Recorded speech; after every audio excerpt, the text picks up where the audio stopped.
Started napping on this, I think it's Cherokee Boone Chert from that same batch. This is the last remaining big flat piece, so I started napping around the edge and I said, well, it's not going to be too bad, I think, so let's get it on film. It hasn't broken yet, but I do see a few issues near the tip. So yeah, I'm going to see if I can get this on film.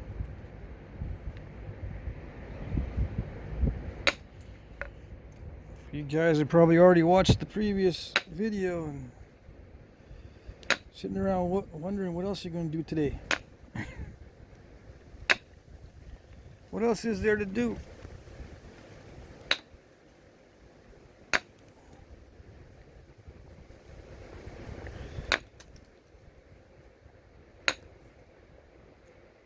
Yeah, it's hard to keep it in frame when it's that close. This stuff it might come from Arkansas. Somebody just told me not long ago what this was, and I still can't remember.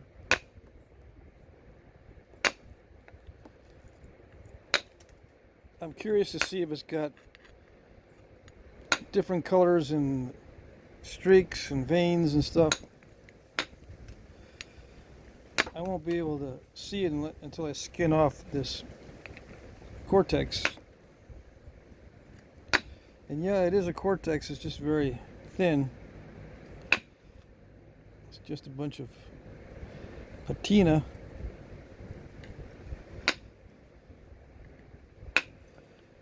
I'm going to zigzag it around. If it breaks at this stage, it was going to break anyway.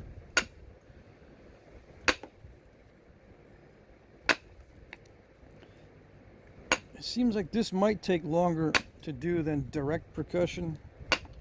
I could probably use a smaller bopper, smaller-ish bopper, and trim around the edges to get these edges zigzagged.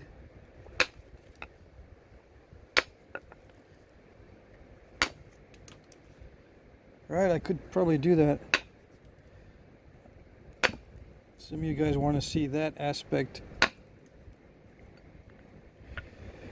Let's see, is that light gonna work?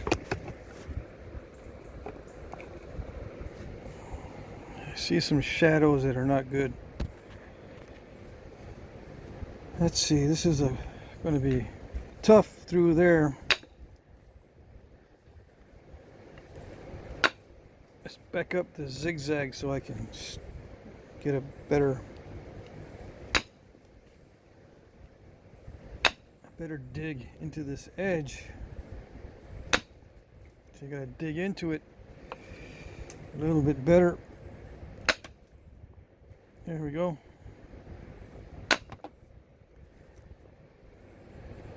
Yeah, it's got a vein in it right there. Almost looks like a crack, but I don't think it is. Well, we'll see. It looks healed up, so I'm not too worried. Looks like this one here. That one doesn't look like it's really bad. Looks all right.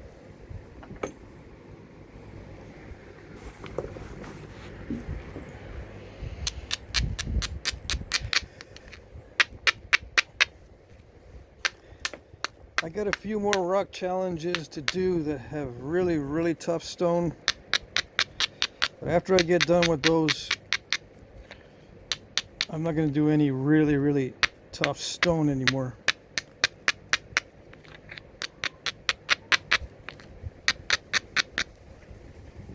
Nope. You can look in my library of old videos.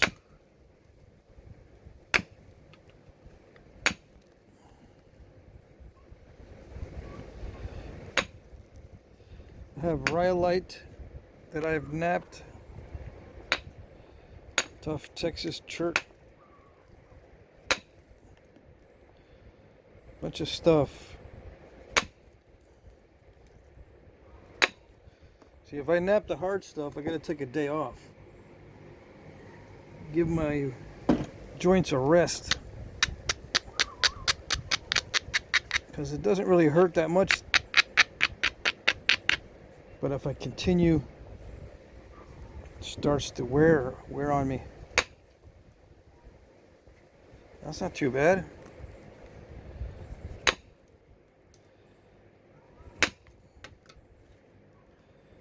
Kind of tough. If it's raw, it's actually not too bad if it's raw. If it's heat treat, it's not too good of a heat treat.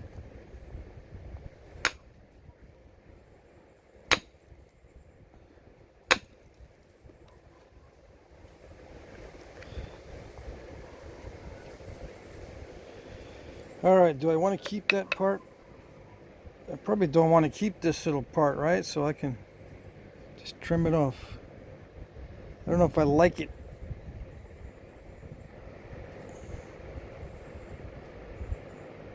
I should just trim that off. That'd be the smart thing to do. Yeah, because if I make that the tip, it'll break off. I can see that right there. Trouble spot right there. Might as well remove it. There it is. Remove it so I don't have to deal with it. One of these days I'll measure and weigh the spall or the nodule before I start napping it. Once I sit down, I got a forget button. I got a forget button on my butt, so every time I sit down I forget what I was going to do. Can never seem to remember to weigh these to see what the proportion is. How much do I lose compared to how much I started with? One of the things I try to do on my channel is conserve the material. One reason why I use indirect percussion a lot.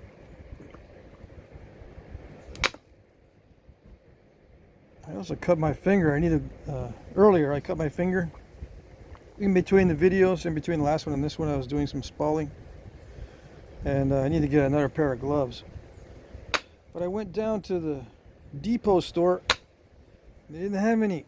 Sold out of my size. I can either use a small or a medium.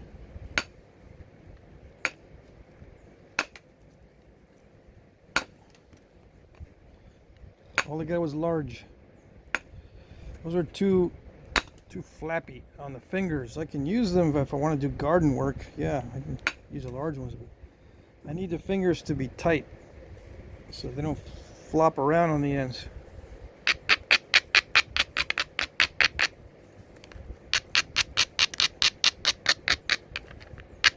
I used to wrap my fingers with tape. If you go back in my old videos.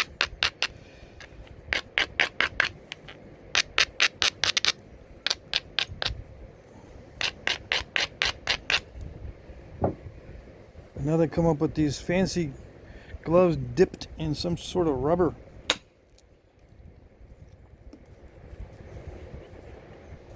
Fancy.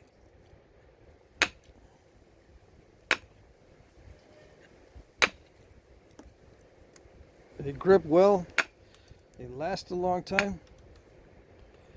I always beat the crap out of these, out of my tools and the gloves.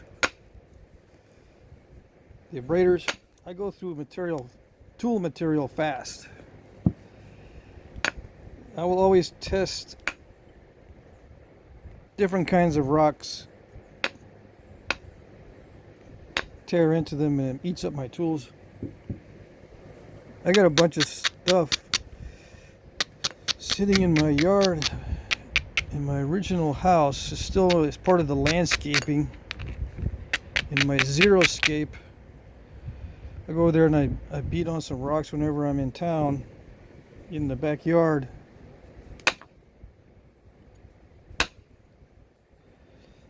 And my tools don't like that. They hate me for that. So I'll just use my regular knapping tools. Yep.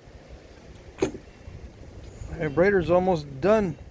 My coarse abrader. I gotta go find another big old chunk.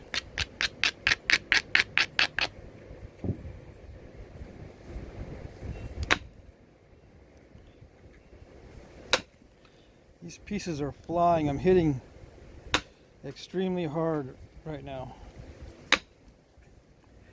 I gotta go look for these pieces on the porch. The drop cloth doesn't cover an area big enough for this type of flint knapping. They just fly everywhere. That's one reason. It's one of the reasons why I never wear shorts, and I always have shoes.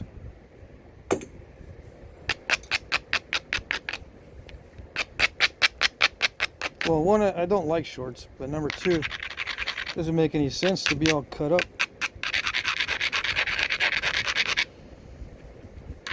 It makes you itchy when you try to go to sleep. All these little cuts are itchy.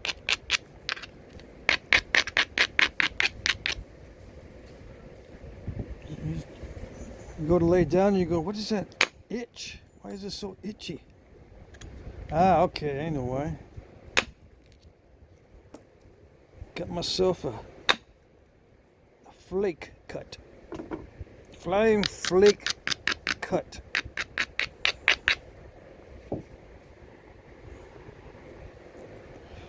All right. Yeah, I'm using the sharp end on this, but I'll use whichever end seems to work. Sometimes I use the blunt end, sometimes I use the pointy end of the flaker. Should make another one with a stick in the middle. I think I've said that before. Stick in the middle would make it easier to hold on to. This does wobble a lot. If I had a stick in the middle, it wouldn't wobble this much. Why is it important that it not wobble? Well, sometimes it's for the pressure assist. But I don't use much pressure assist unless the material really likes the pressure assist. Sometimes it works well, sometimes can't really tell any difference. Sometimes this pressure assist is, no big deal. But once in a while, it works well.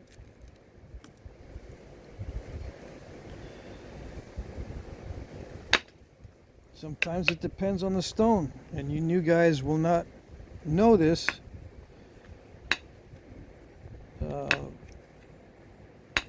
So you can try it every time you do it. You can do the pressure assist.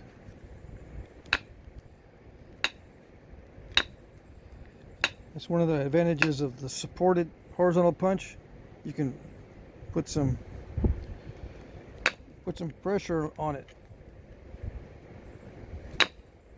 on the workpiece.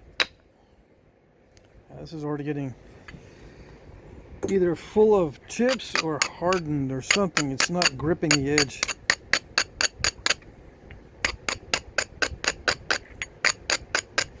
And you new guys won't know if it's not gripping the edge, so you just gotta assume that you gotta keep cleaning it.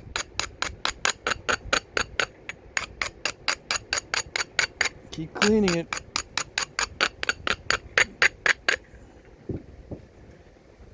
Even though it may not be affecting your knapping, but you won't know that till you get the feel for it after lots of experience. I know it's distracting. I hate putting my mallet down and shifting gears and abrading and then shifting back to striking and strike, abrade, strike, abrade. That's one reason why I go around the whole edge, so I don't have to keep picking it up, picking it up and abrading it and then bringing it down, just back and forth. I try to abrade as much as I can, so I don't have to keep messing with it. That's one of the disadvantages of hard strikes. But there was a natural crack in there, so I'm going to blame it on the natural crack.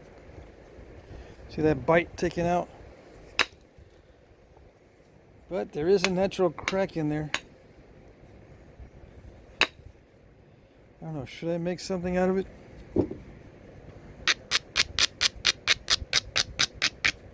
I don't know, it's kind of tough. Yay, okay.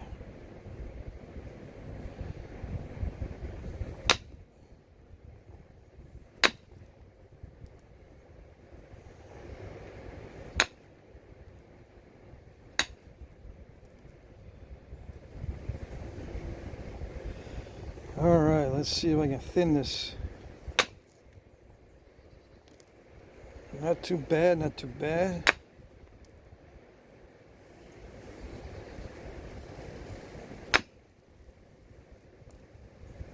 Not too bad, not too bad.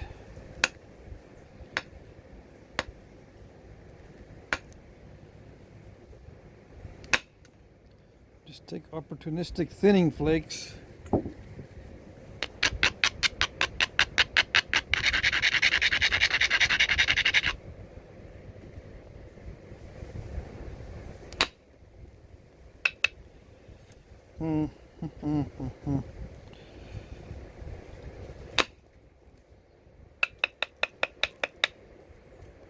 Alrighty, yeah, it's not too bad, not too shabby.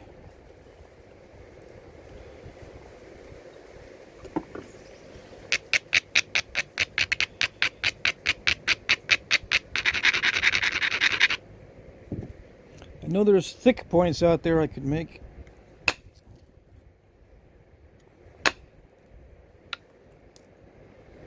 Make a reproduction of a thick style.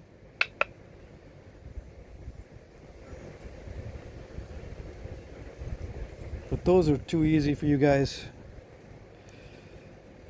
Too easy for me to show you. You want to see something hard. I periodically get the request to do the Folsoms and the Cumberlands. Right. I've never made a Cumberland, but I've made a few Folsom. The Folsoms I did make were very tiny. And yeah, I used indirect percussion to flute them.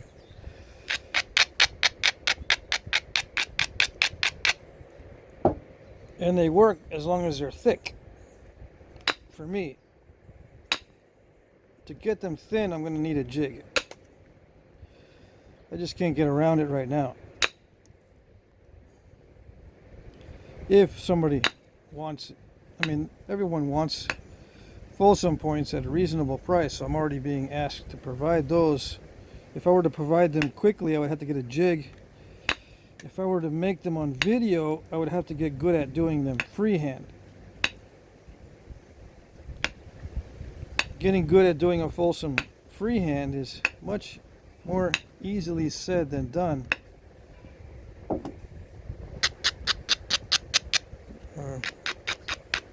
Or a Cumberland.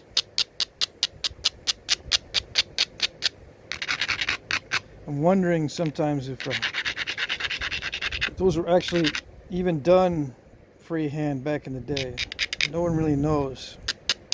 It's not that hard to make a jig with primitive methods and materials to flute those. So we don't even know if they're done freehand. I could be doing it wrong if I do it with just indirect percussion, let's say.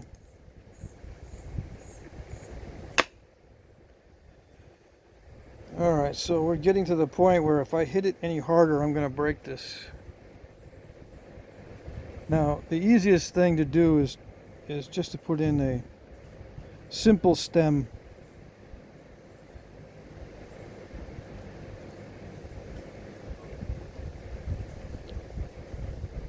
There's a little crack there.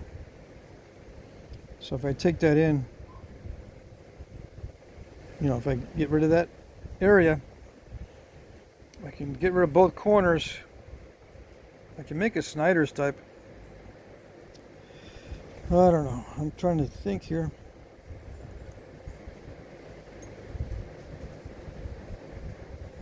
Go for another Snyder's maybe. I don't know.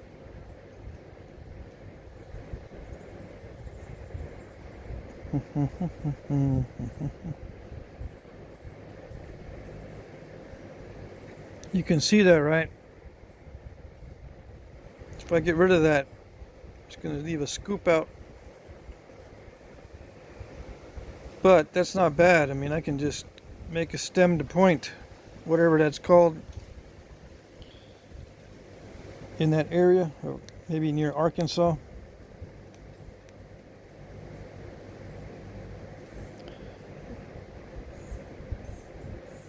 All right, let me think here.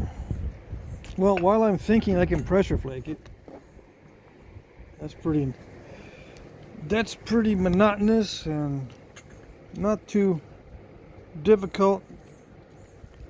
So while I think about it, I can pressure flake it.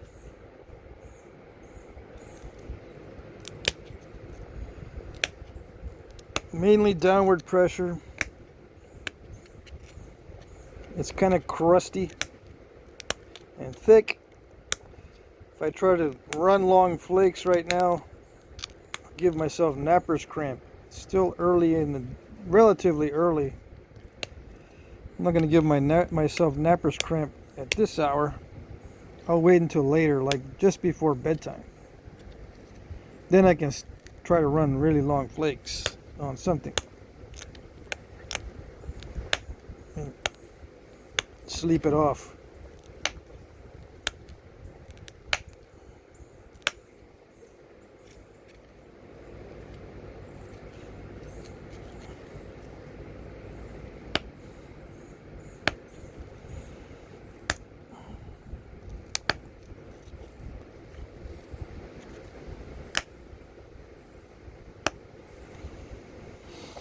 I don't know, it feels raw, but you never know.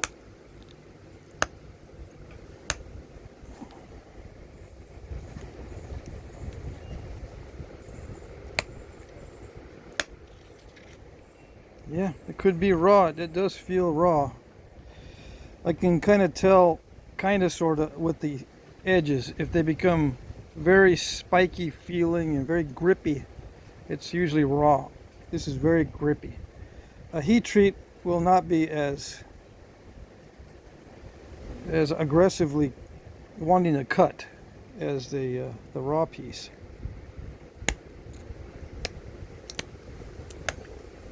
So if you want something for slicing, the raw stuff is good. If you want something just to penetrate, like for a little dart point or arrowhead, you can use heat treat or obsidian or something delicate like that. You don't really need to be cutting a whole lot.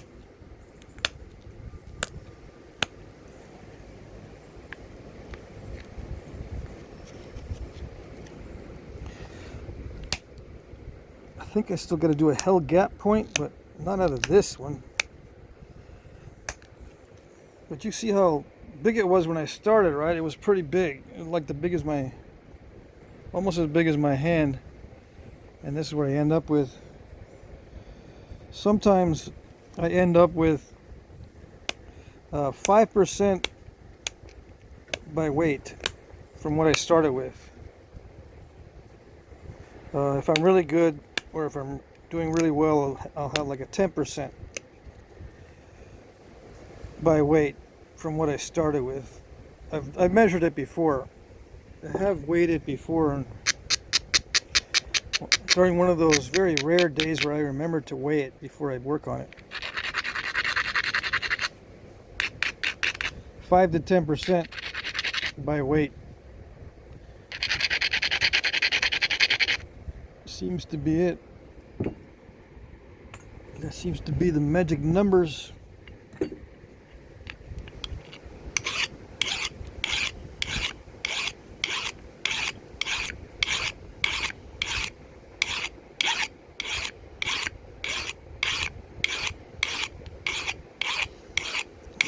see, how many preforms can I do in a day? I've done up to 30 in one day. Yeah, 30 preforms in one day, but I get googly-eyed after that.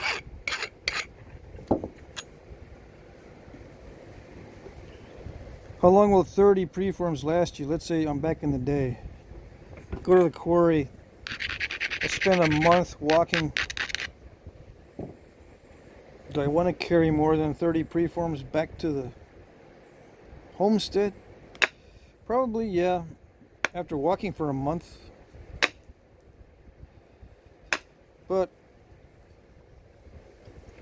you got to walk back for a month with all that weight.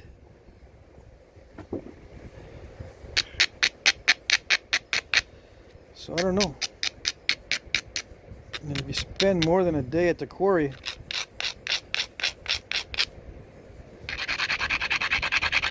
who knows who's guarding it?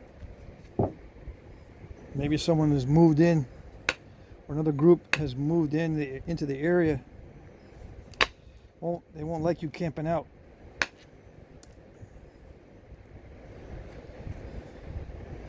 Say, yeah, you can. You got our permission to move through here, but not to stay. Don't stay overnight. We don't trust you to stay here overnight, because sneaky things happen. We don't want no sneaky stuff happening in our sleep. Move along.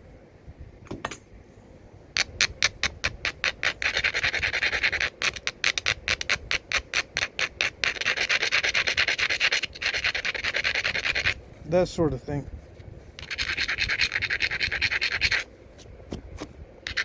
So 30 preforms probably last me, if I was actually using them for knives, it would last me maybe a year. If I was shooting projectiles, maybe a month, depending how often I go hunting. How well we can preserve the meat, how many children there are to feed.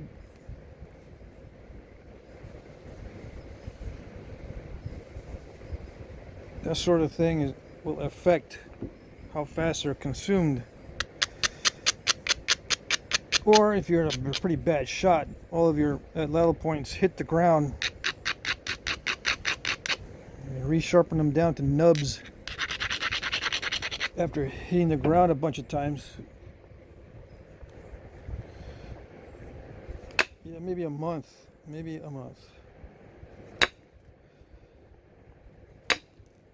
30 preforms. I don't know, I gotta test that one of these days. Put it to the test. If I was hunting every day, how long does my stash last? Stash of preforms or bifaces or blades or whatever you want to call them.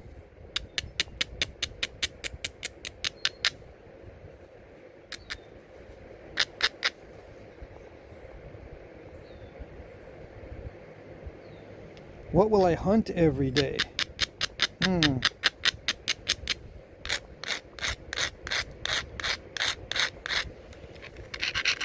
Well, I know I can hunt or try to spear fish every day.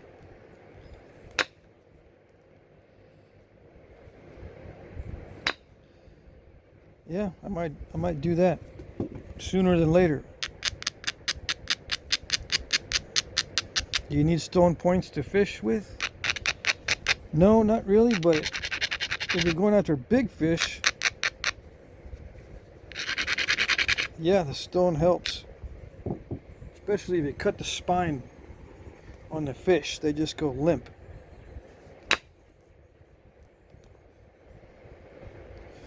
Hit the fish and cut the spine, you know. Sometimes if you hit the air bladder, they go into shock and they just sit there. They don't fight.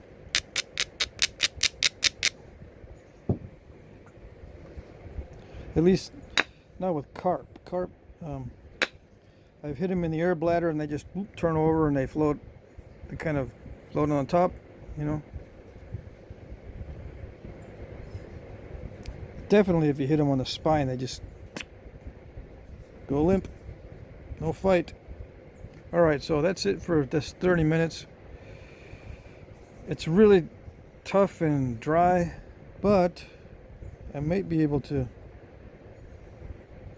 do something with it. I think I'm going to stash this in the bifaces.